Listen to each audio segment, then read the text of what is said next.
Hello everybody, welcome back to the channel. We're going to be reviewing WWE Summerslam 2024. This review is now 4 days late, but gonna attempt to review the show now. So, we'll talk about the matches that happened on the card. If you like anything like wrestling gaming highlights, like talking about wrestling or reading books, then hit the subscribe button. Also, if you can leave a like on this video, it would be very much appreciated.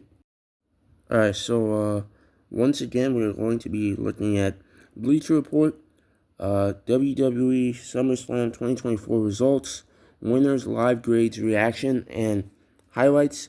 Welcome to Bleacher Report's live coverage of WWE SummerSlam 2024 in Cleveland. Here's a look at the card for Saturday's premium live event. So it was, you had Liv Morgan versus Rhea Ripley for the Women's World Championship. You had Braun Breaker versus Sami Zayn for the WWE Intercontinental Championship. You have Logan Paul versus LA Knight, with Logan Paul defending the United States Championship against LA Knight. You had Bayley versus Nia Jax for the WWE Women's Championship, with Bayley defending the WWE Women's Championship against Nia Jax. You had CM Punk versus Drew McIntyre, with Seth Rollins as the special guest referee. After that, you had Damian Priest versus Walter for the World Heavyweight Championship, with Damian Priest defending the World Heavyweight Championship against Walter. You had Solo Sikoa versus Cody Rhodes, with Cody Rhodes for the Undisputed Championship, with Cody Rhodes defending the Undisputed WWE Championship against Solo Sikoa. So, going back to Bleacher Report, let's take a look at what happened at the biggest party of the summer. The first match of the night was Liv Morgan versus Rhea Ripley for the Women's World Championship, with Liv Morgan defending the Women's World Championship against Rhea Ripley. After a second song from Jelly Roll, Rhea Ripley made her way out to challenge Liv Morgan for the Women's World title. Dominic Mysterio accompanied Mommy as usual. Morgan rolled out of the ring to play some mind games, but the Eradicator gave chase. The champion smiled as Ripley looked frustrated at not being able to catch her. She finally faked Morgan out and got her hands on her. Dom cheered as Rhea hit a series of clotheslines followed by a suplex. Ripley sold an injured shoulder as if it was dislocated so she could pop it back in eventually. Morgan began focusing on the injury. Dom sacrificed himself to save Ripley from a dive to the outside, but seeing him hurt upset her more. She popped her shoulder back in and went in after the champ. With the exception of the dislocated shoulder being a bit cheesy, most of this bout was entertaining. We saw a lot of storytelling, so they were taking their time and making each move count instead of trying to go 100 miles per hour. Dom stopped Ripley from using a chair and reminded her she couldn't win that way. Morgan used the distraction to hit Oblivion for a close 2 count. Dom distracted the ref, and Morgan ended up hitting a second Oblivion on the chair to get the win. Dom smiled, knowing his evil plan had worked. A lot of this was overbooked and overdramatic, but it was done in such a way that it was easy to have fun with it. Ripley looked like she wanted to end Dom's life after he kissed Morgan, so Raw should be very interesting on Monday. Result: Morgan defeated Ripley, grade B. Notable moments and observations. Ripley and Dom were followed from backstage by a camera for her entrance. Little production changes like that have made some aspects of WWE feel fresh again. The referee was wearing a small camera setup on his earpiece so we could see shots from his viewpoint. Yeah. Anybody who has seen an actual dislocated shoulder knows Ripley's was fine. WWE had several ads on the ring mat. Some of the changes by TKO are not so great. Pat McAfee went on a not so PG tirade about Dom. This match was fine. What happened after the match was more interesting than the actual match itself, in his opinion. So, yeah. That the match was fine. Alright, next up you had Braun Breaker versus Sami Zayn for the Intercontinental Championship, with Sami Zayn defending the Intercontinental Championship against Braun Breaker. Braun Breaker made his entrance first to challenge Sami Zayn for the Intercontinental title for the second PLE in a row. The champ received a warm welcome from the crowd in Cleveland. Zayn avoided a charging Breaker to send him into the ring post immediately. A minute later, the challenger avoided a haluva kick and began to take control. This was a back-and-forth fight that saw both competitors pull out most of the tricks in their arsenals. They each survived some of each other's biggest moves, but 2 spears in a row won Breaker the title. This wasn't a long match, but it didn't need to be. Zayn still looked like a strong champion, but the story told is that Breaker learned from his previous loss and had Zayn's number. Result, Breaker defeated Zayn, grade B. Notable moments and observations. There was a tense moment with the Judgment Day backstage discussing Dom's betrayal. Breaker seriously really went for it when he hit the post. The Frankensteiner looked awesome. Yeah, he thought this match was fine as well, but the Frankensteiner did look good, though. Alright, so we're going to move on to Logan Paul versus LA Knight for the United States Championship, with Logan Paul defending the United States Championship against LA Knight. Rapper MGK accompanied Logan Paul to the ring for his United States Championship match against LA Knight. The challenger arrived in the truck he stole from Paul on Friday's SmackDown. They started fighting before the bell and ended up at ringside. Paul spat some prime drink in Knight's face, so the megastar responded by hitting him with a bottle and then a TKO on the announce table. The match finally got started with Knight in control. The social media star eventually turned things around with a decent gut-wrench suplex. As usual, Paul used a set of brass knuckles, but it wasn't enough. The champion slingshotted himself right into a BFD. They actually wrote that. I think he thinks they meant to say a BFT to give Knight the pin and the win. Result, Knight defeated Paul, grade B+. Notable moments and observations. Knight broke a window on the truck before heading to the ring. The TKO on the table looked brutal. The crowd chanted some things about Paul that they can't repeat in polite company. Yeah. Knight's jumping elbow was great. The springboard moonsault from Paul was incredibly impressive. The superplex almost ended badly, but both men pulled it off. This match was another weak match. Logan Paul had the triple threat match at WrestleMania, which he thought was good.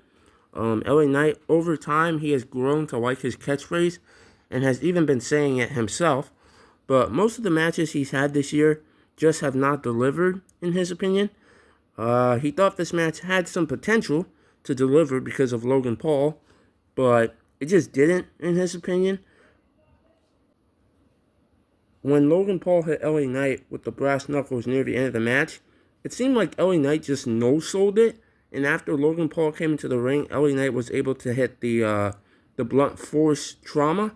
He will agree the table bump did look brutal, and the table didn't even break. Logan hit a springboard moonsault that looked cool. But again, he thought the match did not deliver. Next up, you had Bayley versus Nia Jax for the WWE Women's Championship, with Bayley defending the WWE Women's Championship against Nia Jax. The WWE Women's Championship match was up next. Both women came out alone, but we knew Tiffany Stratton was in the building somewhere. Bayley managed to take control right away against Nia Jax, but the powerhouse immediately turned the tables with a Samoan drop. This bout had a steady pace, but they slowed down when it was time to sell big spots.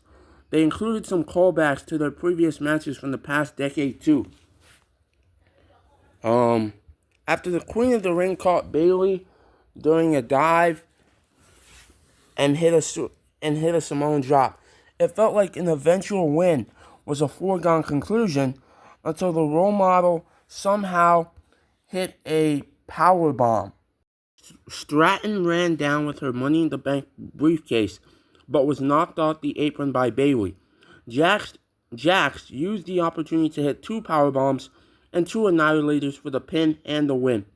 Result: Jax defeated Bayley. Grade B-. Notable moments and observations. Bayley looked like she was channeling her hugger persona with her ring attire. Jax bounced high after missing a leg drop. It took the crowd a while to get into this match. Now, you guys are probably tired of him saying this, but again, this match was fine. The spot of this match was Bayley doing like a running power bomb to Nia Jax, which is very cool to see, in his opinion. This was another weak match on the night.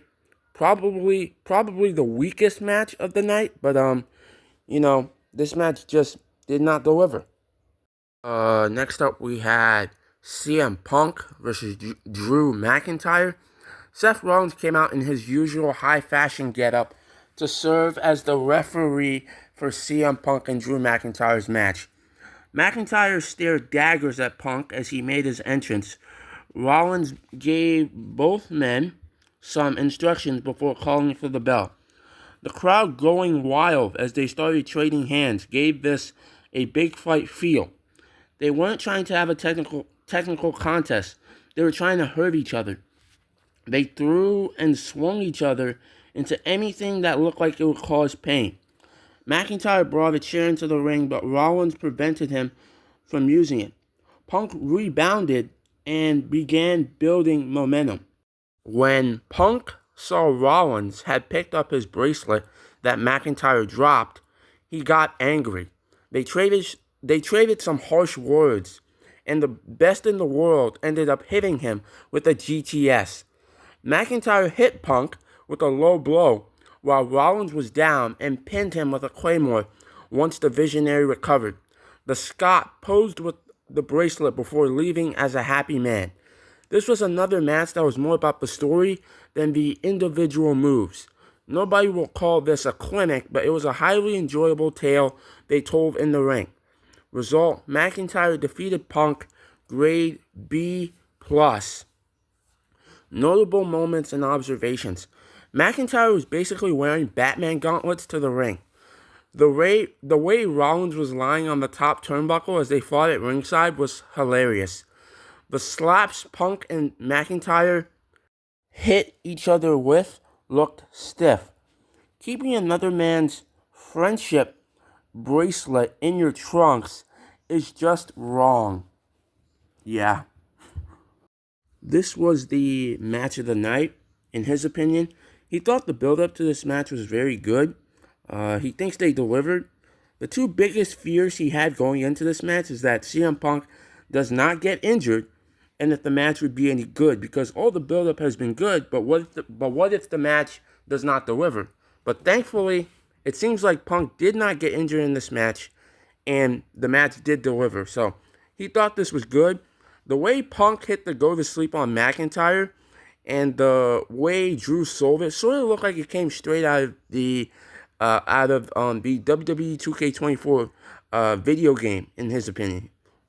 Don't know. The kick out of the Claymore was good. The back and forth talking between Punk and Rollins was also good as well, where it looked like CM Punk was gonna go back to going after Drew McIntyre, but then Punk actually hit Seth with the go to sleep after he saw that Rollins had picked up the bracelet, which he does not think Rollins was gonna keep, but Punk hit Seth with the go to sleep anyway.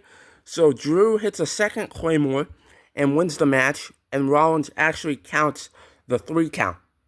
This feud between Punk and Drew has been very good and will probably continue. But speaking again on the actual match, again, this this was a good match, in his opinion. Yeah.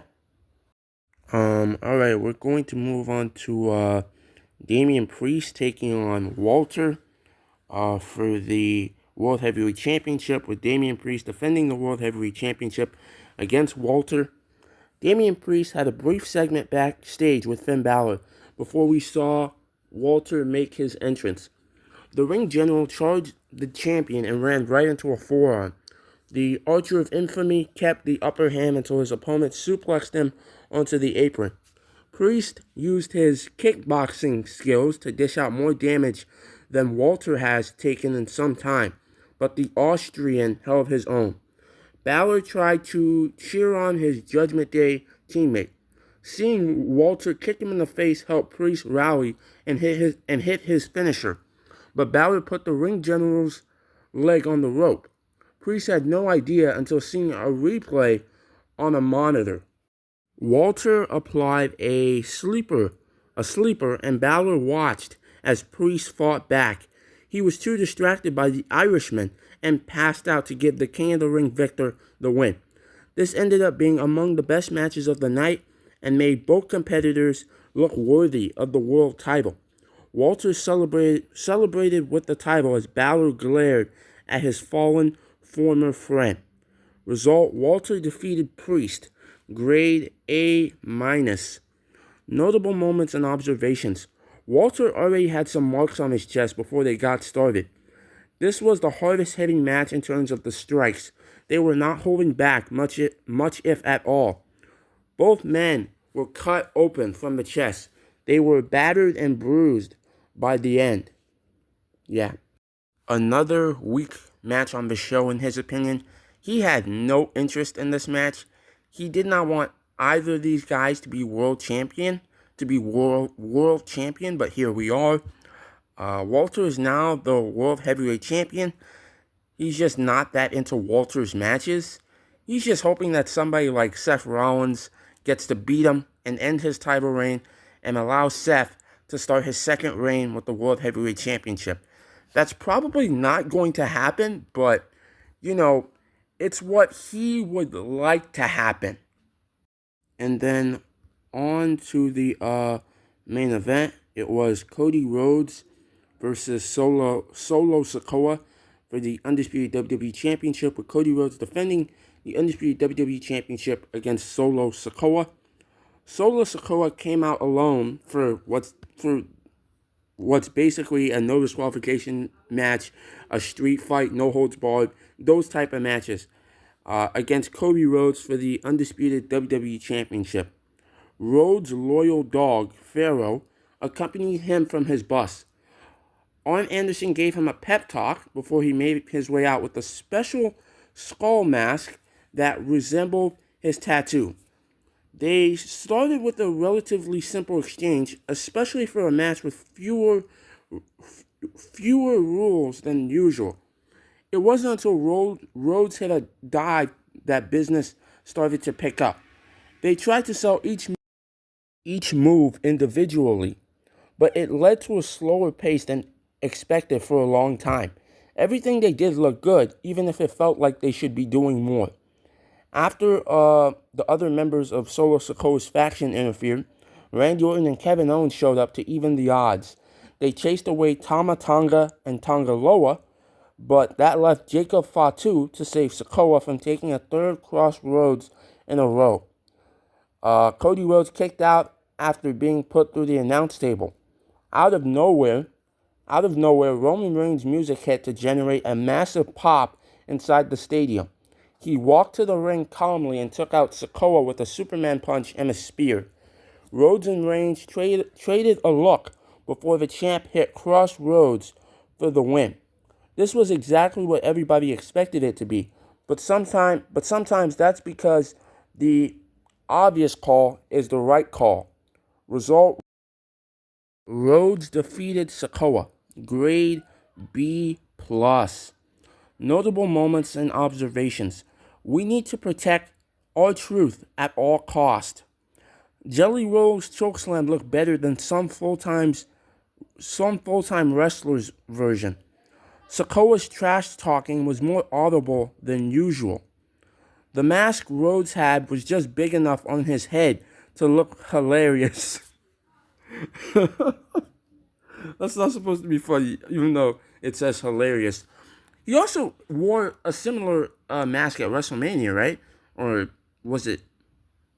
I think he thinks that version was white and this version was gold. But anyways, Sikoa speared Rhodes when he was holding the steel steps, and they popped out of his hands and bounced off the ropes enough to almost land on them. This match was just another weak match on the show. Even going into this match, he was not a fan of Solo getting the title shot. The stipulation for this match, just like the stipulation, it's the same stipulation that it was for the match at WrestleMania. The match at WrestleMania was way better, and he just thought the match at WrestleMania was just entertaining. Like Bleacher Report said Roman Reigns made his return. It was a good return. This match, this main event was a weak SummerSlam main event to him. So going back to Bleacher Report and the final word. Let's look here. This year's SummerSlam featured 4 title changes, 2 betrayals, and a huge return.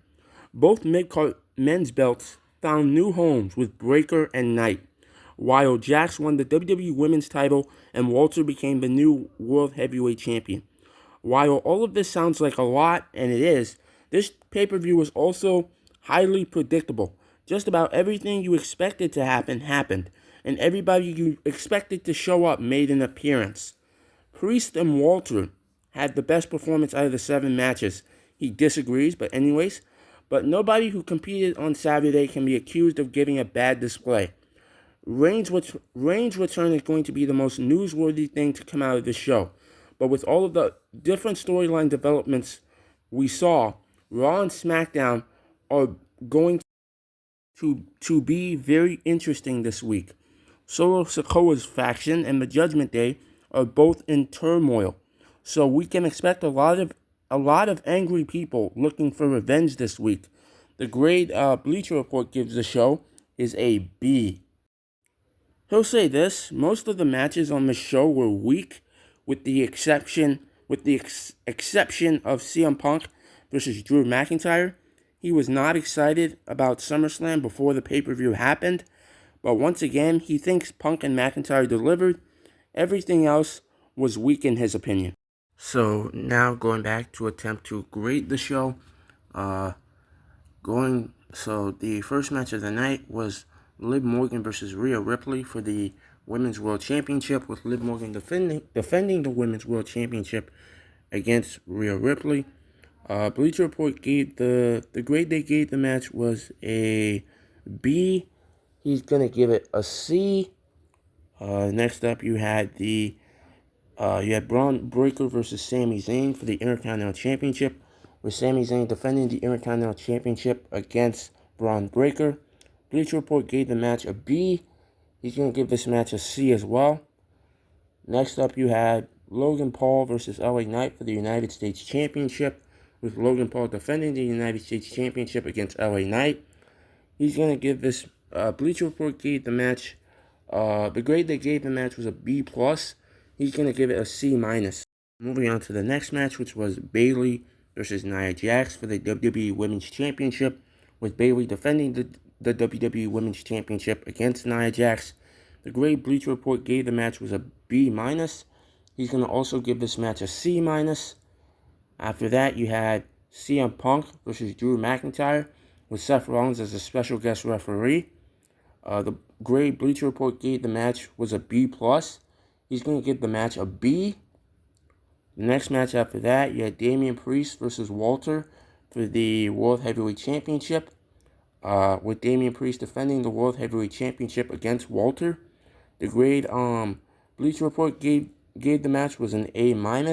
He's going to give it a C-. And then the main event, you had Cody Rhodes versus Solo Sikoa for the Undisputed WWE Championship, with Cody Rhodes defending the Undisputed WWE Championship against Solo Sikoa. The grade Bleacher Report gave the match was a B+. He's going to give it a C-. And then just to repeat again, the overall grade that Bleacher Report gave the show was a B. He's going to give the show a C+, and that's mainly because of the CM Punk versus Drew McIntyre match. So, yeah. If you like anything like wrestling gaming highlights, like talking about wrestling or reading books, then hit the subscribe button. Also, if you can leave a like on this video, it would be very much appreciated. And if you want to know more about when things are coming out on the channel, you can go to Twitter, where the username is @Batman2063, and on Instagram, where the username is the same as the YouTube channel name. But if you want to follow, you can. You can. If you don't, that's fine too. Bye.